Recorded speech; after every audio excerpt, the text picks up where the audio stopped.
नमस्कार विद्यार्थी मित्रांनो, आपण आज 12वी सायन्सच्या कायनेटिक थिअरी ऑफ गॅसेस हा तिसरा चॅप्टर पाहणार आहोत. हा चॅप्टर बोर्डाच्या परीक्षेसाठी 7 मार्कांसाठी आहे, म्हणजे विथ ऑप्शनशिवाय तो 5 मार्कांना, पण ऑप्शन धरून 7 मार्कांना आहे. तर या चॅप्टरमधील आपल्याला आता पहिले 3.1 to 3.5 हे पॉईंट आपल्याला बघायचे आहेत. Of gases and radiation part first. First point is introduction. Already we have studied these laws. Boyle's law, volume of given mass of gas inversely proportional to pressure at constant temperature. Charles law, volume of given mass of gas directly proportional to temperature at constant pressure. Gay-Lussac's law, pressure of given mass of gas directly proportional to temperature at constant volume. Combining the three laws into single relation, हे जे तिन्ही lodge आहेत एकाच आपण single relation मध्ये combine केले तर PV proportional to T or P1 V1 upon T1 equal to P2 V2 upon T2. For number of moles, small n is the number of mole and this is mass of gas upon molecular mass or number of molecules divided by Avogadro number. This is known as number of moles. Ideal gas equation in terms of number of moles n of gas, PV proportional to NT, that is PV equal to nRT, where n is number of moles, R universal gas constant, value of this gas constant is 8.314 joule per mole per Kelvin. N number of molecules in the gas, Na Avogadro number of molecules in 1 mole of gas. Alternately, PV equal to N kBT according to gas equation, PV equal to nRT, putting value of nR, where kB is Boltzmann constant, R and kB are related by the following relation. R आणि kB जे आहेत ह्या relation relate केलेले आहेत, R equal to Na into kB. The laws of Boyle's, Charles and Gay-Lussac's are strictly valid for ideal gases only if the pressure of gas is high and temperature is low. Boyle's law and Charles law जे आहेत हे only हे 3 real gas साठी आहेत. Real gas जे आहेत हा real gas आयडियलला equivalent कधी असतो, ज्यावेळी प्रेशर हाय असतं आणि टेम्परेचर लो असतं. A gas obeying the equation of state PV equal to nRT at all pressures and temperatures is an ideal gas. Now, behavior of gases. Now look out this video. Now matter consists of 3 states, that is solid, liquid and gases. In solid, atoms arrangement is regular and these solid molecules are do not moving. And in case of liquid, molecules are moving, and for gaseous state also molecules are moving and motion is large and distance between molecule also large in case of gases. It is very difficult to understand the behavior of gas in terms of motion of single particles. आपण single पार्टिकलची motion जर विचारात घेतली तर हा single पार्टिकलची motion study करायचं हे difficult आहे, कारण हा मॉलिक्यूल स्थिर नसतो, इमिडिएटली इकडे इकडे मूव्ह होत असतो, वेलॉसिटी चेंज होत असते. त्यामुळं the number of particles in the gas is itself so large. The total molecule आपण जर विचारात घेतले तर फार मॉलिक्यूल असतात आणि त्यातला एखादा मॉलिक्यूल जे आहे तो ऑब्झर्व करून त्याचा स्टडी करायचं म्हणजे डिफिकल्ट असतं. Hence certain assumptions are made regarding the particles molecules of gas, average of physical quantity over the large number of particles. त्यामुळं काही असे assumption मानले आहेत, त्या assumption कन्सिडर करूनच हे गॅस स्टडी करतात. This is the approach of kinetic theory of gases, आणि हे कायनेटिक थिअरी ऑफ गॅसचा अप्रोच आहे.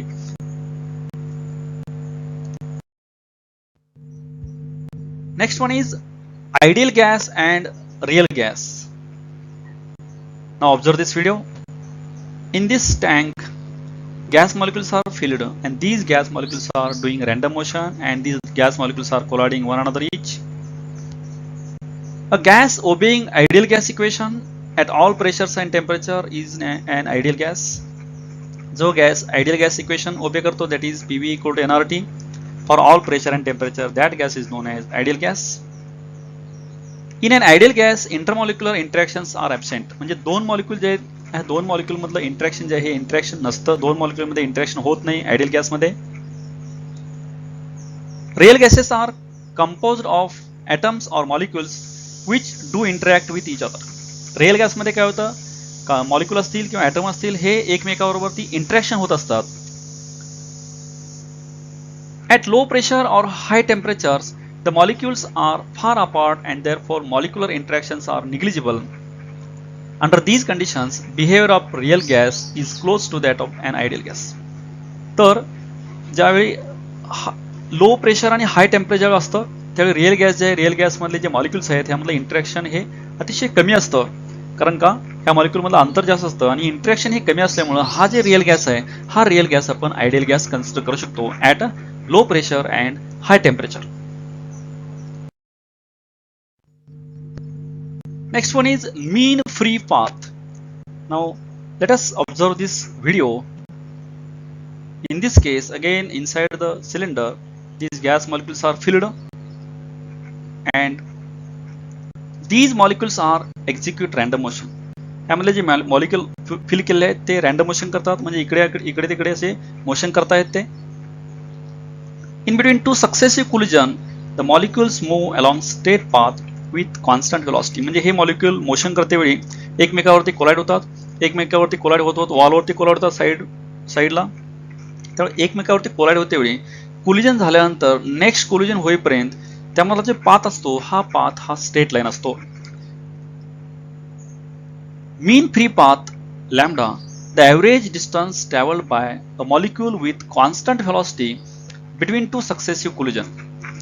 मीन फ्री पाथ जे आहे म्हणजे एखादा मॉलिक्यूल दुसऱ्या मॉलिक्यूलवरती कोलाइड होईल, परत तिसऱ्या मॉलिक्यूलवरती कोलाइड होईल, असं प्रत्येक वेळी कोलिजनच्या वेळी हे जे डिस्टन्स आहे हे डिस्टन्स वेगवेगळं असतं. हे जर ॲव्हरेज घेतलं मीन घेतलं तो मीन फ्री पाथ जे आहे त्या मॉलिक्यूलचा सक्सेसिव्ह कोलिजनमधला एका कॉन्स्टंट व्हेलॉसिटी त्याला म्हणायचं mean free path and this is denoted by lambda. The mean free path lambda is inversely with density of gas rho equal to n/v where n is the number of molecules enclosed in the volume V. Again lambda is inversely proportional to size d.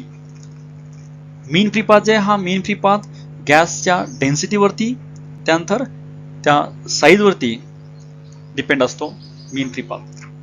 या डायग्राममध्ये साईडला दाखवलेला आहे gas with molecules dissipated in the container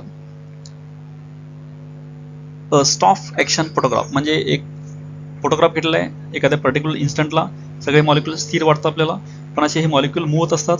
a typical molecule in a gas executing random motion. हे random motion कसे करतात दोन molecule कोलिजनमधलं path जे हा स्ट्रेट लाईन कसा होतो ह्या साईडच्या डायग्राममध्ये दाखवलेला आहे. ॲरो मार्कनं ते त्याची मोशनची डायरेक्शन आहे.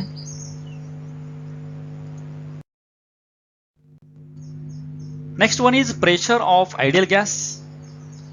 Observe this video. In this case this is cylinder and inside the cylinder gas is filled and these are the n number of gas molecules but here only single molecule is shown. To how this molecule is moving, to observe this motion this only single molecule is shown. Actually all molecules are present. Now see this how this molecule is moving and this as the molecule moves along this direction and collides on the wall, again bounce back, again collide on another wall, like this multiple collision takes place in this case. Now consider this diagram. Now let there be n molecules of an ideal gas enclosed in a cubical box of volume V and constant temperature T. एक cubical box आहे. Cubical box मध्ये आपण ideal gas fill केलेला आहे. त्या ideal gas fill केला याचा volume जे आहे हा व्हॉल्यूम V आहे that is L3. L is the length of this cubical box and constant temperature. हा टेम्परेचर कॉन्स्टंट ठेवलेला आहे आणि यामध्ये गॅस फिल केलेला आहे ह्या क्युबिकल बॉक्समध्ये. Molecules is moving with the velocity V collide with the shaded wall of the cube. The wall is parallel to YZ plane. तर यामध्ये n नंबर ऑफ मॉलिक्युल्स आहेत. त्या n number of molecule first आपण एक molecule विचारात घेतला की जो YZ जे प्लेन आहे त्या प्लेनला पॅरल प्लेन जे आहे म्हणजे एक्स ॲक्सिसचे फ्रंटची वॉल जे आहे शेडेड जे दाखवलेलं आहे डायग्राममध्ये शेड करून त्या डायरेक्शनमध्ये तो मॉलिक्यूल मूव्ह होत आहे. त्याची व्हेलॉसिटी व्ही बार आहे. त्या व्हेलॉसिटीने तो जात आहे त्या शेड केलेल्या प्लेनकडे. The change in momentum of X component म्हणजे हा मॉलिक्यूल ज्यावेळी अलॉंग एक्स डायरेक्शन मूव्ह झालेला आहे त्यावेळी एक्स डायरेक्शन फ्रंटची वॉल जे आहे त्या फ्रंटच्या वॉलवरती कोलाइड होईल. कोलाइड झाल्यानंतर बाउन्स बॅक होईल, परत मागे येईल आणि हे कोलिजन इलॅस्टिक असतं. इलॅस्टिक कोलिजनमुळे काय होतं तो परत ॲज इट इज सेम स्पीडनं बाउन्स बॅक होतो. त्यामुळे याचं चेंज झालेलं मोमेंटम जे आहे हे momentum delta P X that is along X axis is final momentum minus initial momentum that is momentum before collision equal to momentum after collision. Now momentum before collision, momentum is mass into velocity. This is minus because direction is opposite. Hence, putting value of this m vx, then minus m vx becomes minus 2 m vx. This is the change in momentum of this molecule. Just we have calculated this change in momentum of molecules. आता आपण just change in momentum of molecule काढलेला आहे. Moleculeचं change झालेलं momentum आपण minus 2m vx काढलेला आहे. Next the momentum transfer to the wall is plus 2m vx. The rebounded molecule then goes to opposite wall and collide with it. म्हणजे आता हे molecule जे आहे हे मॉलिक्यूल वॉलवरती कोलाइड झाल्यामुळं वॉलला गेन झालेलं मोमेंटम जे आहे कारण मायनस जे टर्म आलेलं आहे चेंज इन मोमेंटम मॉलिक्यूलची मायनस टर्म म्हणजेच काय त्या मॉलिक्यूलनं तेवढं मोमेंटम लॉस केलेलं आहे. जर मॉलिक्यूलनं तेवढं मोमेंटम लॉस केलं असेल तर ते दुसऱ्या कोणाला तर तेवढं मोमेंटम गेन व्हायला पाहिजे. मग ते ह्या वॉलला मोमेंटम गेन झालेलं आहे म्हणून वॉलचं गेन झालं मोमेंटम जे आहे हे प्लस 2m vx येतं. Let L is the length of the cubical box. The time for the molecule to travel back and forth to the shaded wall is म्हणजे first molecule ज्यावेळी one वॉलवरती collide होईल परत bounce back होईल another वॉलवरती collide होईल ह्या दोन्हीमधलं length जे आहे ही L असते. त्याला लागणारा टाइम जे आहे हा time t delta T equal to 2l by vx म्हणजे टू सक्सेसिव्ह कोलिजन म्हणजे फर्स्ट वॉलवरती मॉलिक्यूल कोलाइड झाला परत सेकंड वॉलवरती कोलाइड होऊन परत पहिल्या वॉलला आल्यानंतर ते जे अंतर होतं टोटल डिस्टन्स 2l होतं. त्यामुळे टू सक्सेसिव्ह कोलिजनला डिस्टन्स जे आहे 2l आणि व्हेलॉसिटी आहे vx त्यामुळं त्याला लागणारा टाइम जे आहे डेल्टा टी हा delta T equal to 2l by vx. Average force exerted on the shaded wall by molecule 1 is given as average force equal to average rate of change of momentum. मग हा जे molecule आहे हा molecule त्या shaded वॉलवरती collide झाल्यानंतर त्यावरती exert झालेला जे फोर्स आहे कारण हा मॉलिक्यूल कोलाइड झाल्यामुळे त्या वॉलला फोर्स मिळतो आणि फर्स्ट मॉलिक्यूल कोलाइड झाल्यामुळे मिळालेला फोर्स जे आहे फोर्स हा 2m vx1 upon 2l by vx. Force जे rate of change of momentum आहे rate of change of momentum value put केलेलं आहे. Change in momentum upon time change in momentum आहे 2m vx आणि time आहे 2l by vx. First X first म्हणजे काय first मॉलिक्यूलचा ते सफिक्स लिहिलेला आहे. Rearranging terms m vx1 square divided by l. This is the average force exerted by that single molecule. Total average force on the wall from all molecules हा आहे single molecule force आता just आपण काढला तो. त्यानंतर आता next all molecule जे आहेत हा पहिला मॉलिक्यूल आहे असे दुसरे मॉलिक्यूल तिसरा मॉलिक्यूल चौथा मॉलिक्यूल असे प्रत्येक मॉलिक्यूल सर्व मॉलिक्यूल जे आहेत हे ह्या शेडेड वॉलवरती कोलाइड होतील आणि ते कोलाइड झाल्यामुळे सर्व जे मॉलिक्यूल आहेत त्या सर्व मॉलिक्यूलमुळे जे ऍक्ट होणारा फोर्स आहे तो फोर्स हे प्रत्येक मॉलिक्यूलचा फोर्स ऍड केला तर आपल्याला m vx1 square l plus m vx2 square by l m vx3 square by l हे सगळे ऍड केल्यानंतर m बाय l कॉमन घेतलं m बाय l कॉमन घेऊन रिमेनिंग टर्म जे आहेत ब्रॅकेटमध्ये vx1 square plus vx2 square plus vx3 square up to total number of molecules bracket complete.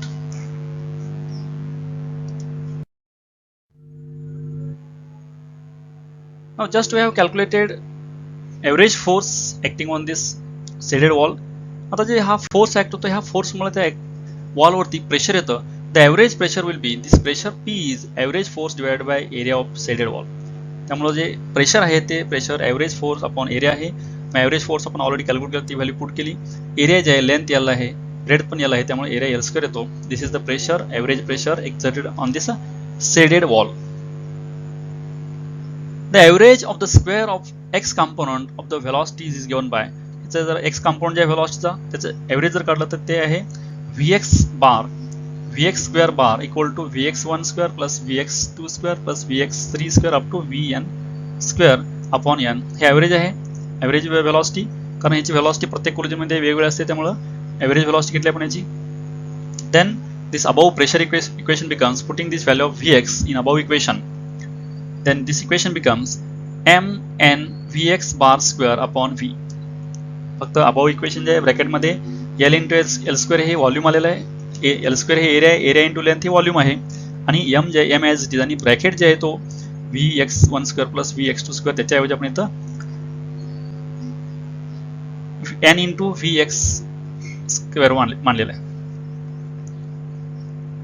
By symmetry पण जर सिमेट्री म्हणजे x axis y axis z axis तीन ॲक्सिसला घेतलं तर v square equal to vx square plus vy square plus vz square bar average bar म्हणजे average आहे ते तर vx square bar vy square bar vz square bar equal to 1/3 v square bar म्हणजे काय फक्त x ॲक्सिस डायरेक्शन मध्येच हे molecule move होत नाहीत तिन्ही डायरेक्शनला मूव्ह होतात म्हणजे अलॉंग x डायरेक्शन आहे अलॉंग y आहे अलॉंग z आहे म्हणजे काही इकडे x कडे जातील काही y कडे जातील z कडे जातील त्यामुळं तिन्हीकडे आपण जर इक्वली मॉलिक्यूल शेअर केले तर 1/3 v बार स्क्वेअर येतं ते v स्क्वेअर बार येतं